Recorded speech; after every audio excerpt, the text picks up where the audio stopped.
आजचा short video मी आज मेथीच्या लाडूपासून सुरुवात करते. आज मी मेथीचे लाडू बनवायला घेतले आणि स्पेशल थंडीचे दिवस आहेत, त्यामुळे म्हटलं मेथीचे लाडू बनवावं आणि तुमच्यासोबत रेसिपी शेअर करावी, म्हणून मी मेथीचे लाडू बनवायला घेतले. आणि मेथी ही मिक्सरला काढली आणि त्याला दुधात भिजून घेतली. दुधामध्ये भिजवली. त्यानं थोडासा कडसरपणा तो असतो, तो चालला जातो.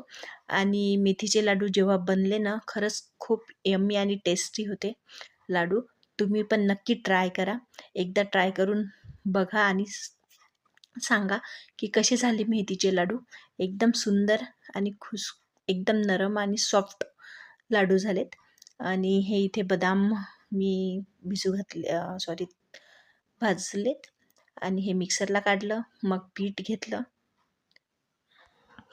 घेतलं आणि भाजून काढलेत ते पीठ भाजल्यावर ते लाडू खरंच हिवाळ्यात खाणं खरंच खूप पौष्टिक असतात, चांगले असतात, शरीरासाठी पण चांगले असतात.